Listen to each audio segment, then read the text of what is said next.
Una sa lahat, dalawang simbahan sa San Miguel, Bulacan, ninakawan. Ilang sagradong gamit na nagkakahalaga ng higit 200,000 piso, tinangay. Mga kawatan, pinaghahanap na. Ang buong detalye niyan, abangan maya-maya lang. Magandang hapon, Pilipinas. Kasama ang buong puwersa ng News 5. Ito ang Frontline Pilipinas Weekend. Barko sumadsad sa Occidental Mindoro. Mga pasahero at crew na iligtas. Ilang lalaking lumangoy ng lasing ngayong Semana Santa, muntik malunod. Mga biyahero pabalik ng Metro Manila, dagsa na sa mga terminal at kalsada sa pagtatapos ng long weekend. Panibagong linggo, panibagong taas presyo na naman sa petrolyo ang nakaambas sa mga motorista. At mga Katoliko sa iba't ibang panig ng bansa, ipinagdiriwang ang linggo ng pagkabuhay.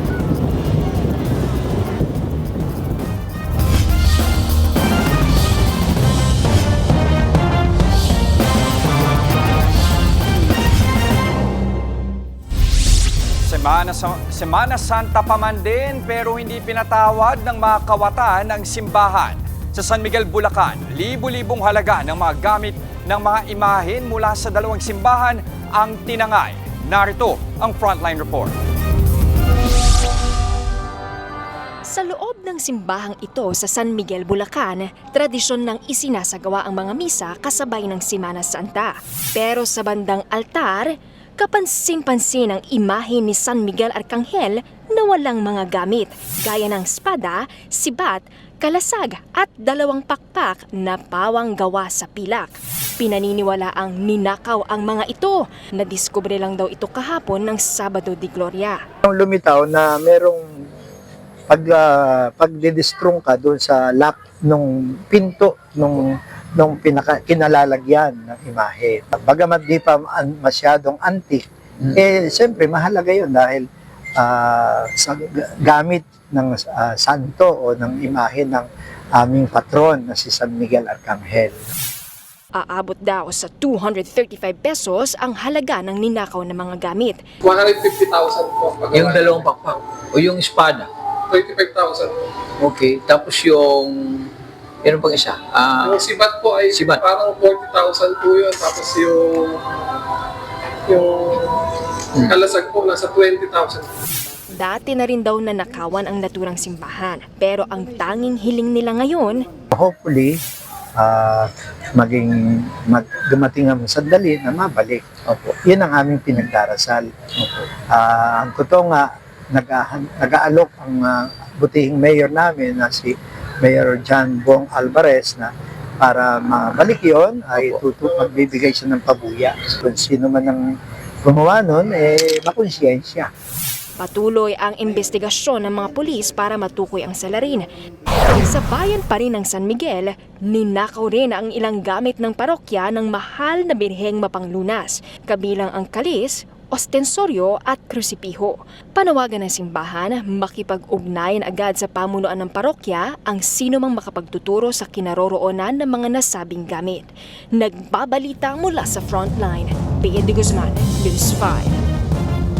Kapatid, nagsisiuwian na po pabalik sa Metro Manila ang mga kapatid nating nagbabakasyon at nagbakasyon nitong Holy Week. Pero hindi po gaya noon. Mas kaunti ang mga biyahero ngayon dahil na rin sa walang prenong taas presyo sa petrolyo. At live mula sa North Luzon Expressway o NLEX, nasa frontline ng balitang yan si Rainiel Pawid.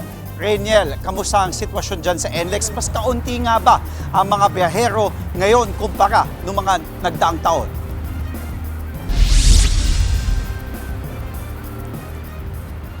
Grace, mula nga kaninang umaga ay maluwag pa rin yung daloy nga ng mga sasakyan dito sa may Balintawak Toll Plaza. Pero ayon sa North Luzon Expressway Management ay inaasahan nga na magpipik o dadami yung mga babalik pa Metro Manila mamayang alas 8 ng gabi hanggang bukas nga ng umaga.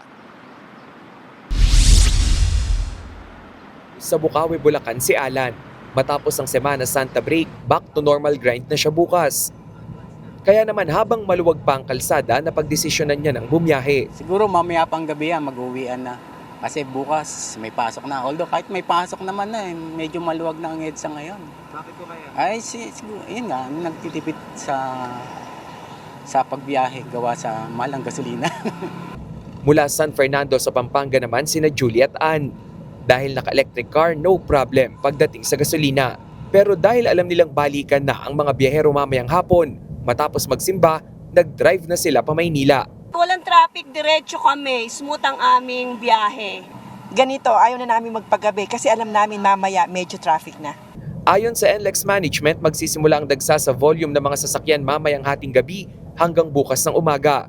Pero dahil nga sa taas ng presyo ng produktong petrolyo, kapansin-pansin daw ang bahagyang pagbaba ng Holy Week travelers ngayong taon. Nagkaroon lang ng konting pagdagsa nung Miyerkules ng hapon between 3 to 5. Pagkatapos wala na tayong naitala na pagdagsa hanggang sa mga oras na to. Kasi nung nagdaang Holy Week, actually yung weekend pa lang bago mag-Palm Sunday, medyo marami na po yung umuwi natin mga kababayan. Sa nakalipas na 2 Semana Santa, pumalo sa 330,000 na sasakyan ang dumaan sa NLEX, habang 65,000 naman sa SCTEX. Pero ngayong taon, nasa 10% raw ang nabawas sa mga sasakyan. Sa kabila ng mababang bilang ng mga sasakyan, nagtalaga pa rin ng ilang counterflow entry at exit points para sa maayos na daloy ng trapiko. Nagpaalala naman ang mga otoridad na ugaliing i-check ang kondisyon ng sasakyan bago bumiyahe.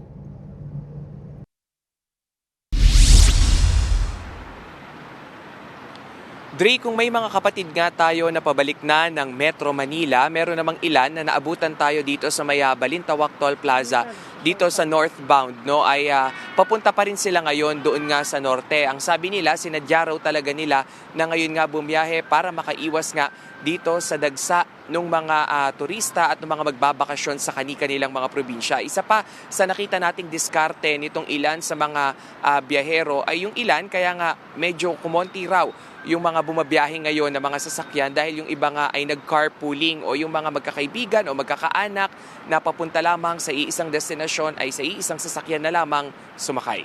Dre. Total, nabanggit mo na rin, Rainiel, at base sa datos, no, 10% yung nabawasan ng volume kumpara sa mga nagdaang taon nga. Kumpara sa last year dahil nga sa nagtaas ang presyo ng petrolyo ngayon.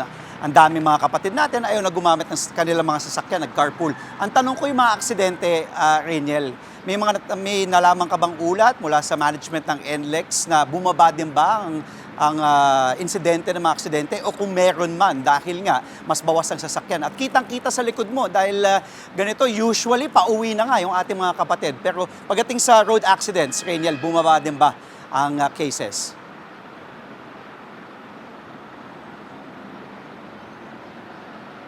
Dre, kanina nga ay nakausap natin mismo, no, yung sa pamunuan nitong NLEX at sinabi nila na simula nga kaninang umaga ay wala pang naitatala na mga road incident o mga road accident dito sa kahabaan ng NLEX at maging doon sa SCTEX. So, hindi tulad noong nakaraang taon na nag-cover din tayo, no, around 12 noon ay meron ng nasa 2 na naitala nga. Isa tumirik at yung isa naman ay nasabugan ng gulong. Pero as we speak, sa ngayon ay wala naman at sana nga magtuloy-tuloy yan hanggang bukas. Dre.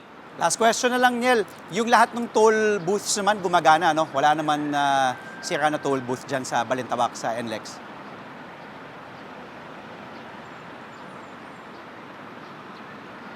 Yes, Dre, pagdating naman sa mga toll booth ay lahat naman ay functional, no? Simula pa nga raw yan noong Palm Sunday at sinabi nga nila nagdagdag sila ng 3 to 10 na toll booths all over, no, sa North Luzon Expressway maging sa Subic-Clark-Tarlac Expressway para nga mapabilis pa rin yung daloy ng mga sasakyan lalong-lalo na noon ngang Holy Wednesday. Dre. Salamat sa lahat ng updates. Happy Easter pala sa iyo, Rainiel, at mag-iingat kayo dyan live mula sa NLEX Balintawak. Rainiel Pawi. Linggo pa man din ang pagkabuhay, isang barko ang sumadsad sa baybayin ng Lubang, Occidental Mindoro. Halos 200 sakay ang nasagip. Narito ang Frontline Report. Alas 8 ng umaga ngayong Easter Sunday, bigla na lang tumirik sa layong 670 metro mula sa Barangay Tilik sa bayan ng Lubang, Occidental Mindoro ang MV Our Lady of Fatima. Biyahe sanang Nasugbu Port sa Batangas ang fast crop ng sumadsad.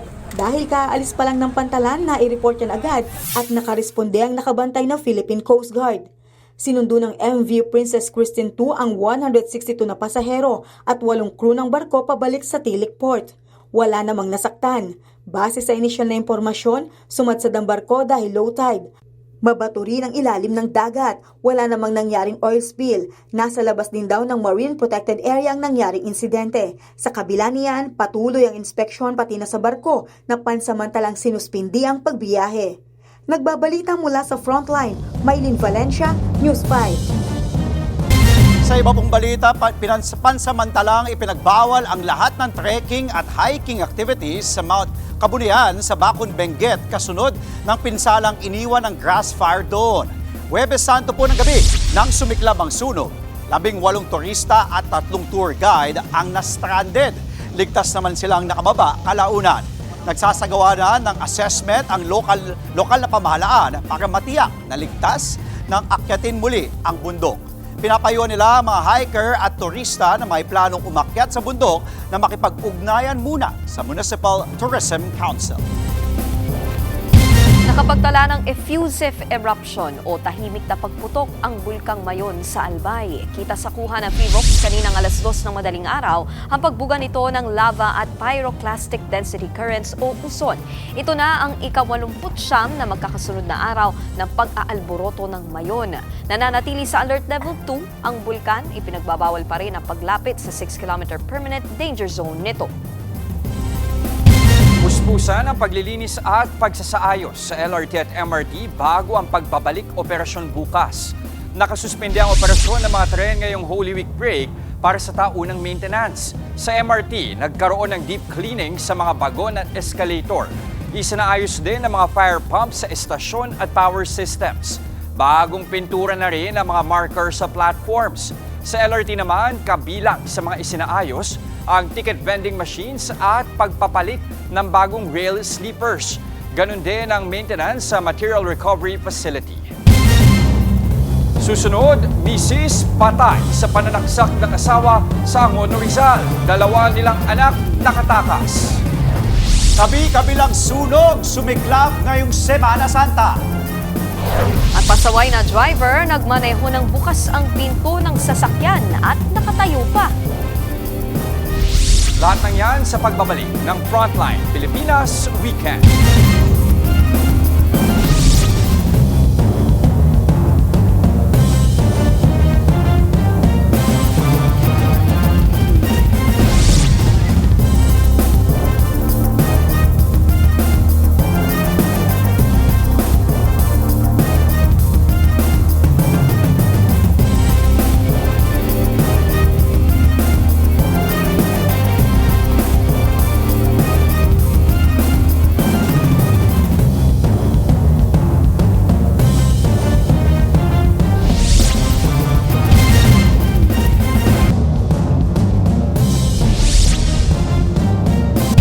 Kabi-kabilang sunog ang naitala sa probinsya at Metro Manila ngayong Semana Santa. Sa Cebu, higit 100 pamilya ang apektado ng sunog. Narito ang report. Nagmistulang impyerno ang residential area na yan sa Barangay Ermita sa Cebu dahil sa sunog. Tinupok ng apoy ang mga bahay ng nasa 40 pamilya. Umabot sa 3 alarma at tumagal ng 3 oras ang sunog bago tuluyang naapula. May ilang nasugatan habang tinatayang aabot sa 2 milyon ang halaga ng pinsala. Ayon sa mga otoridad, pinalala ng malakas na hangin at dikit-dikit na mga bahay na gawa sa light materials ang mabilis na pagkalat ng apoy. Patuloy ang investigasyon sa mitsa ng apoy. Pansamantalang nanunuluyan ang mga apektadong residente sa covered court ng barangay. Sa Cebu pa rin, natupok ang ancestral house habang bahagyang nadamay ang isa pa sa barangay Lahug. Ayon sa paunang investigasyon, caretaker ang nakatira sa bahay at pinaghihinalang issue sa electrical ang mitsa ng apoy. Walang nasugatan. Sa Sariaya, Quezon, nasa 3.4 milyong pisong halaga ng ari-arian ang naabos sa sunog na sumiklab sa isang establishmento sa Barangay Sampaloc 2. 65 kubo, 2 truck, 2 tricycle, 2 motorsiklo at isang cement mixer ang nasira, bagaman walang nasaktan. Inaalam pa ang sanhi ng sunog. Po, ngayon pala dumating yung mga bumbero. Sobrang lakas ng apoy. Nabalot din ng makapal na usok ang bahay na yan sa Talavera, Nueva Ecija. Sa inisyal na investigasyon, nagluluto ang may-ari ng bahay ng magkasunog. Kabilang sa natupok ang imahe ng resurrected Christ image of the Ramon family na ginagamit sa prosesyon tuwing linggo ng pagkabuhay. Patuloy ang investigasyon dyan. Sa Maynila, sumiklab ang sunog sa isang residential area sa Barangay 882 sa Santa Ana. 10 bahay ang natupok, nasa 60 residente ang apektado.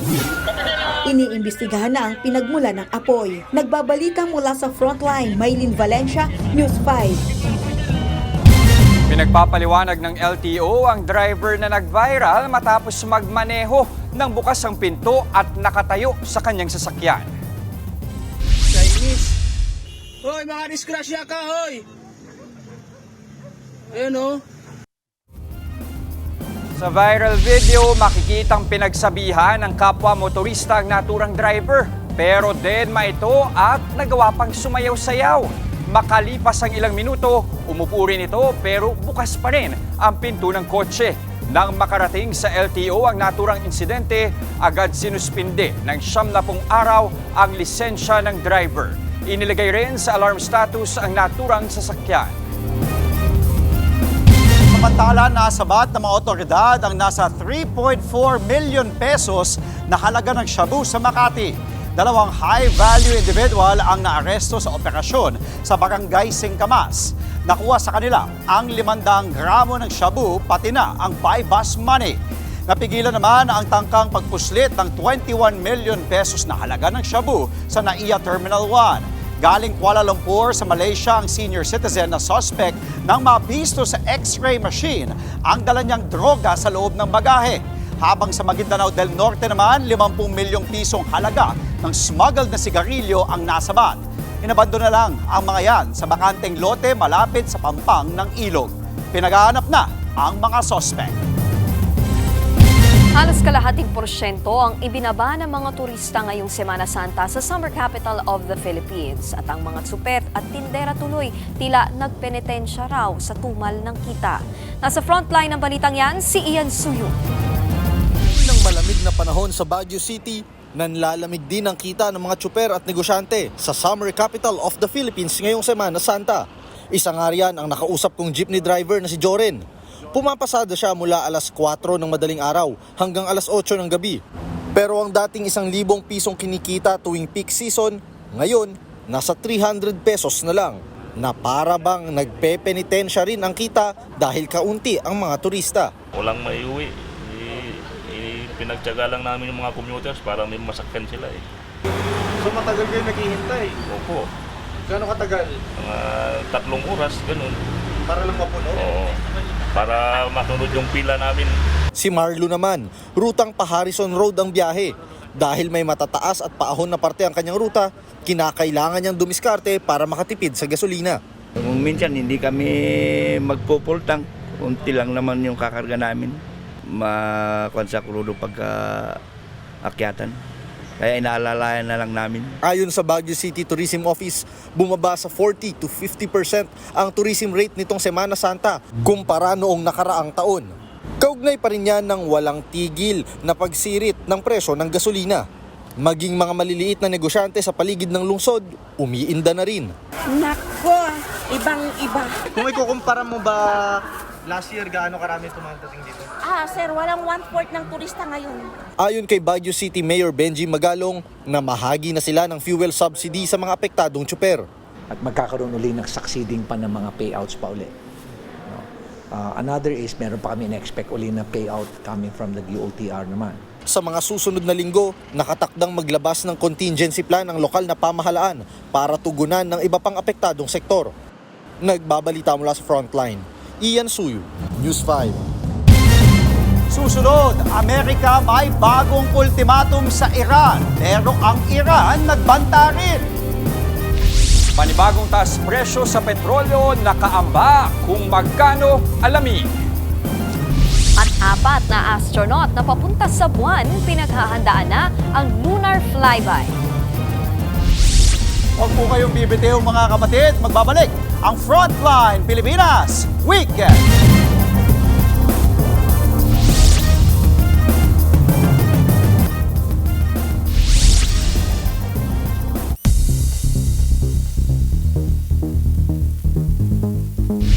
Nahanap na ang nawawalang crew ng US fighter jet na pinabagsak ng Iran sa gitna ng gyera nitong laban sa Amerika at Israel. May panibagong ultimatum at banta naman si US President Donald Trump sa Iran. Ang buong detalye sa gyera sa Middle East narito sa Frontline News Abroad. Binalot ng makapal na usok ang Bandar Mashar County sa Khuzestan Province sa Iran. Kita sa video na nagliliyab din ang ilang bahagi nito. Ang pinasabog kasi ng Israel ang petrochemical zone. Planta yan na nagpoproseso ng petrolyo at natural gas. Naglabas pa nga ng video si Israeli Prime Minister Benjamin Netanyahu para kumpirmahin ito. Pangako niya wawakasan ng Israel ang tinawag niyang teroristang rehime ng Iran, kaya magdamagan ulit ang palitan ng airstrike. Ilang beses nang sinabi ni US President Donald Trump na may negosasyon na ang Amerika sa Iran. Ibinida rin niya na nagawa na nilang pabagsakin ang nuclear program at rehimen doon. Pero ang Iran tila hindi basta-basta atras sa laban. Ayon sa Iranian media, tinanggihan na ng gobyerno ng Iran ang alok ng Amerika na 2 araw na tigil putukan. Pinabagsak nga nito ang isang US fighter jet. Na-rescue ang piloto pero nawala ang isang crew. Kaya ang Iranian government nag-abiso sa mga sibilyan na agad i-report kung may makita silang survivor. Nangako ito na paparangalan ang kahit sinong makakahuli o makakapaslang sa crew member. Kaya ngayon nag-uunahan ang Amerika at Iran sa paghahanap ng crew member. Una nang sinabi ni Trump sa isang interview na hindi yan makakaapekto sa negosasyon sa Iran. Pero makalipas ang ilang oras, nagbago ang ihip ng hangin. Nag-post siya sa kanyang Truth Social. Pinaalala niya ang naunang ultimatum. Giit niya merong 48 hours o 2 araw ang Iran para makipagnegosasyon o tuluyang buksan ang Strait of Hormuz. Kung hindi, and I quote, all hell will rain on them. End of quote. Sagot ng Iran, magiging impyerno ang rehiyon kapag mas lumala pa ang pag-atake ng Amerika at Israel sa kanila. Matapos magbanta, inanunsyo naman ni Trump na nahanap at na-rescue na ng US military ang nawawalang crew member. May injuries daw ito. Ayon sa Revolutionary Guards ng Iran, winasak nila ang ilang flying object mula sa Amerika sa kasagsagan ng search and rescue. Sa patuloy na bakbakan, may panawagan si Pope Leo XIV ngayong Easter Sunday. Huwag naman daw sanang maging manhid ang mundo sa gyera. Nagbabalita mula sa Frontline, Rainiel Pawid, News 5. Kapit mga kapatid, panibagong big-time oil price hike na naman ang nakaamba sa darating na Martes, April 7. Posibleng pumalo sa 170 pesos ang litro ng diesel. Aabot naman sa 120 pesos ang litro ng gasolina. Ayon sa oil industry sources, 19 pesos ang inaasahang taas presyo sa diesel. Hanggang 5 pesos naman sa kada litro ng gasolina. Nitong Huwebes, siniguro ng Iran na ligtas na makakadaan ang mga barko ng Pilipinas sa isinarang Strait of Hormuz na siyang daanan ng mga nagde-deliver ng mga langis. Pero paglilinaw ni Energy Secretary Sharon Garin, hindi ibig sabihin nito automatic na bababa ang presyo ng petrolyo. Masisiguro raw nito ay ang pagkakaroon ng sapat na supply at stability ng langis sa bansa. Samantala, balik Pinas naman po ang 67 kababayan natin mula Qatar bilang bahagi pa rin ng repatriation ng gobyerno. Pasado alas 10 kagabi, dumating ang 54 na OFW at 13 nilang kaanak lulan ng Qatar Air Flight. Ayon sa Department of Migrant Workers, binigyan sila ng tulong pinansyal, medikal at pamasahe pauwi. Sa kabuuan, umabot po sa 564 na OFW ang napauwi mula Qatar mula nang sumiklab ang gyera sa Middle East. Mas malapit na sa buwan kaysa sa Earth ang mga astronaut na lula ng Artemis 2. Base yan sa monitoring ng National Aeronautics and Space Administration o NASA. Pinaghahandaan na rin daw ng 4 na crew ang lunar Earth Flyby o pag-ikot sa buwan bukas bilang bahagi ng 10-day mission. Habang patuloy ang biyahe, naglabas ng bagong video ang mga astronaut na sakay ng Orion spacecraft. Ikwinento nila ang pagkain habang nasa space. Nagdemo rin sila ng CPR. At bago yan, noong una nilang ipinakita ang larawan ng Earth na nagmistulang asul na hulin sa kalawakan. Ang Artemis 2 ay practice para sa susunod na planong muling pagtapak ng tao sa buwan. Susunod, Nigerian national na maniningil ng utang patay sa pamamaril. At 4 na pasahero ng elf truck patay nang tumaob ang kanilang sasakyan. Tuloy-tuloy ang balitaan sa Frontline Pilipinas Weekend.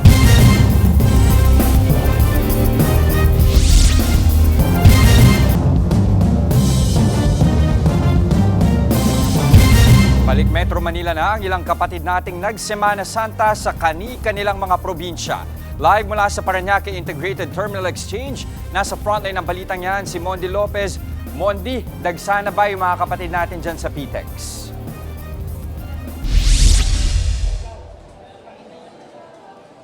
Yes, Jester, siksikan na nga ilang boarding gates dito sa Parañaque Integrated Terminal Exchange o PITX dahil mga main character, nako, kanya-kanya ng balik sa kanilang mga lugar. At dito nga sa kinakatayan ko sa gate 4, pakita po natin, fully occupied na po yung mga upuan dito kung saan sila yung mga uuwi ng Pabicol. At kita nyo naman talaga napakadami. Ang iba nga natin mga kapatid, nakaabang na po sa turnstile mismo, nakatayo na sila. Diyan sa mga siksikan na talaga at iba dito na rin ang merienda. Dito nga sa kinakatayan ko nga rin na makikita nyo rin po na meron pa nga yung iba na nasa gate 4 dapat nakikiupo na rin sa kabilang gate 3 dahil ganun kadami mga uwi ng Bicol. Pero nung nag-ikot-ikot kami dito kanina, iba-iba yung sitwasyon pero marami-rami pa nga talaga yung mga babiyahe pa Bicol. Yung mga bus naman, Jess, na galing naman ng iba pang bahagi ng Southern Luzon gaya ng Cavite at Batangas, punuan daw sila nung umalis sa probinsya.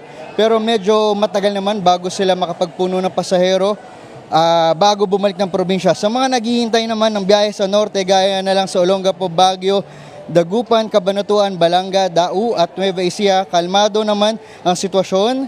Lahat nakaupo habang nag-aabang ng mga bus. Napapansin din natin na kaunti lang yung bus sa ibang ruta.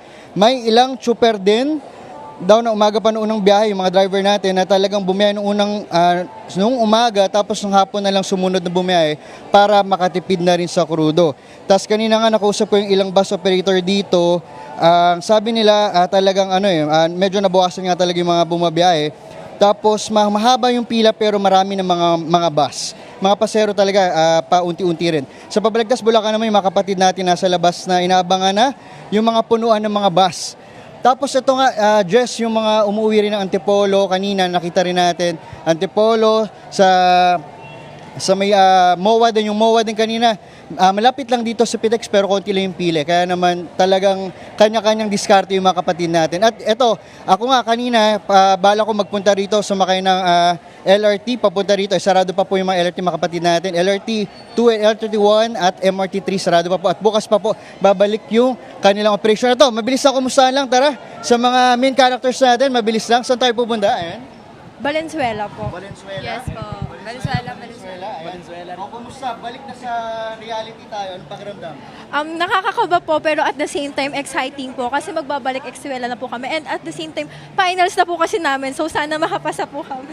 Okay, kayo. Mixed emotions. Haba ng bakasyon. Yes, mixed emotions po kasi after ng long weekend or long na pahinga po, parang balik sa mga long quizzes na naman po and maraming deadlines. At pwede lahat, balik na sa saya. Yes. Yes. Yung muna na ang lating live update mula dito sa PTEX. Back to studio. Abay, nagawa mo pa talaga ng paraang sumayaw, ano? Pero sana yung mga estudyante, bukod sa nakapagnilay-nilay, nakapaghanda rin, nakapag-review para sa kanilang final exam. Maraming salamat. Nagulat live mula sa PTEX, Mondi Lopez. Patay sa pamamaril ang isang Nigerian national sa Taguig. Ang biktima dumayo para maningil pero sinalubong siya ng baril pagdating sa napag-usapang meet-up. Narito ang Frontline Report. Sa kuha ng CCTV sa loob ng isang compound hapon noong Biyernes Santo, maaaninag at maririnig ang pagtatalo ng grupo ng mga lalaki. Maya-maya, dalawang magkasunod na putok ng baril ang umalingaw-ngaw. Tinamaan niya ng isang lalaking Nigerian national. Patay siya matapos magtamo ng 2 bala sa likod. Base sa investigasyon, galing Cavite ang biktima at pumunta sa Taguig para maningil ng may utang sa kanya. Nagpasama pa siya sa kanyang kaibigan na isang Nigerian din. Pero ang biktima, na-frame up pala. Hindi po namin matiyak kung ito po ay in the form ng pera o anuman pong kontrabando. Kasi base sa aming investigasyon, ito pong mga suspect na to ay sangkot po sa illegal na pagbebenta ng droga at saka mga high-grade kush. Hindi nakita sa CCTV, pero ang kasama ng biktima, nagtago sa isang bakanteng lote matapos din umanong nakawan ng mga salarin. 2 sa 4 na sospek ang nasa kustodiya na ng pulisya. Sila umano ang nagbukas ng gate at nagpapasok sa biktima sa loob ng compound. Narecover sa kanila ang motorsiklo at 2 helmet na nakita sa CCTV na suot nila. Nakuha rin sa motor ng mga sospek ang halagang 34,000 pesos. Sa investigasyon, magkapatid ang 2 sospek at nakatira rin sa compound. Samantala, ang gunman at isa pang kasabwat ay nakatakas sakay ng isang puting sasakyan. Ang 2 Nigerian national ay parehong estudyante sa Pilipinas at may student visa. Ang biktima naman ay may asawang Pilipina. Naisampa na ang kasong murder laban sa 2 sospek habang patuloy ang paghahanap sa gunman at isa pang kasabwat. Nagbabalita mula sa Frontline, sa Eileen de la Cruz, News 5. Kalaboso ang isang lalaki matapos magnakaw ng kable ng kuryente sa Quezon City. Kuha sa CCTV ang lalaking naglalakad papalapit sa mga plastic barrier. Huminto siya saglit na parang may kinukuha. Maya-maya umalis siya at may hila-hila ng mga kable. Hindi pa malinaw kung saan galing ang mga kable. Hawak na ng mga pulis ang suspect habang patuloy ang investigasyon. Maharap siya sa kaukulang asunto. Susunod, linggo ng pagkabuhay, paano nga ba ipinag-iwang ng mga kapatid nating Katoliko? At my best friend, Eman actors J.M. De Guzman at Shaina Magdayaw. Ano kaya ang wish na good qualities? Tuloy-tuloy ang balitaan sa Frontline Pilipinas Weekend.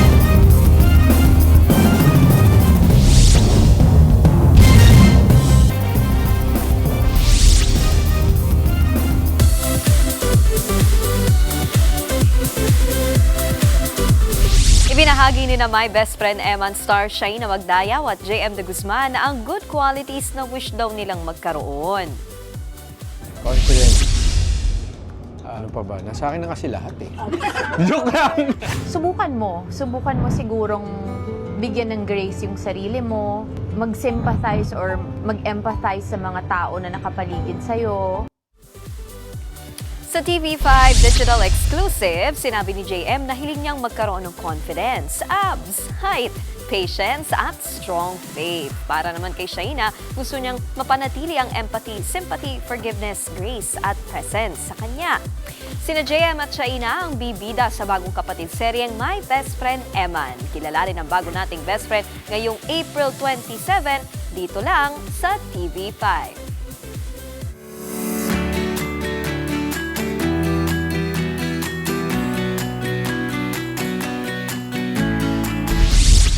Easter Sunday, kayo ba? Happy Easter! Happy Yes, Easter! Happy Easter! Easter po. Ako nagsimba lang ako with my family and yun, family time lang talaga ang Easter and buong Holy Week for us. Yes. Kami, hindi pa nakasimba. Pero nag-lunch kami kasama ng family ni Pawi kanina, kasama si Booker, si Frankie, at syempre, birthday din ng daddy April 1. Ikaw? Yes. Ako, this whole Holy Week naman kasi is all about resting for me and at the same time, nag-spend din ng oras kasama ang pamilya. Although hindi ako nakasama kasi binyag nung isa kong pamangkin si Mia today, kaso sa Cavite, Happy maalam na napuntahan. At birthday nga ang daddy ni Pawi, si Tito Bigoy. Happy birthday po. birthday Never po. palakas tayo. Kailangan mo yan. Isiningit no? Pero para sa mga kapatid natin, Happy Resurrection Day, Happy Easter. Oo.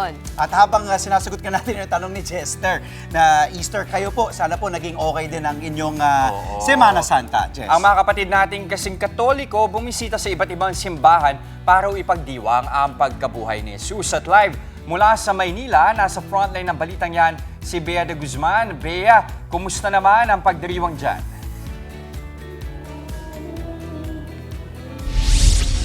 Nikki, Jester at Andre, si Jesus ay namatay at si Jesus ay muling nabuhay. Yan ang masiglang ipinroklama ng ating mga kapatid sa simbahan ngayong linggo ng pagkabuhay. Sa Quiapo Church, idinaos ang tradisyonal na salubong kagabi sa Plaza Miranda sa harap ng Minor Basilica and National Shrine of Jesus Nazareno. Isinadula ang pagtatagpo ng imahe ni Hesukristo at ng Birheng Maria, simbolo ng pag-asa at pagtatapos ng kanyang pagluluksa dahil sa muling pagkabuhay ni Jesus. Hallelujah! Hallelujah! Todo Rizal naman, naging makulay ang salubong sa Barangay San Pedro.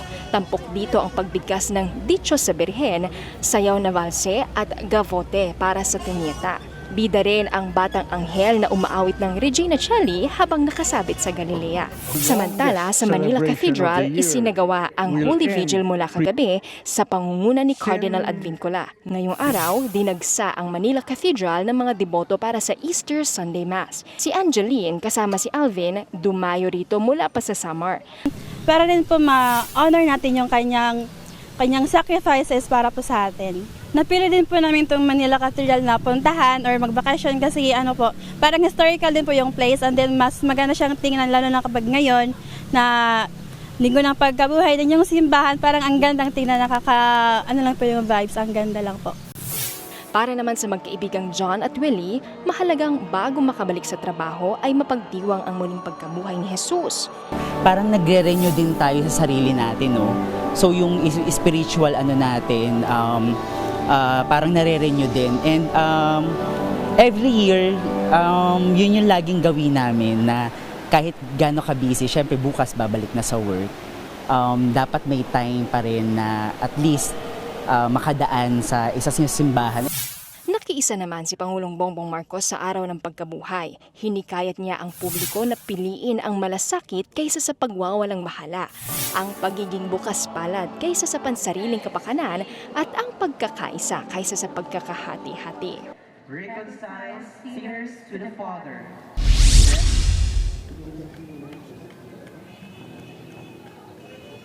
Nikki, Andre at Chester, 4 ang isinagawang misa para sa Easter Sunday dito sa Manila Cathedral. Alas 8 at alas 10 ng umaga, alas 4 at alas 6 ng gabi. Yan muna ang latest. Balik sa inyo sa studio. Happy Easter sa iyo, Bea, at sa mga kapatid nating nanonood. Muli, Happy Easter. Maraming salamat, Bea de Guzman, nagulat live mula sa Maynila. At yan po ang mga impormasyong dapat ninyong malaman. Mga balita para sa may alam at may pakialam. Kami ang inyong mga kasangga sa Frontline Pilipinas Weekend.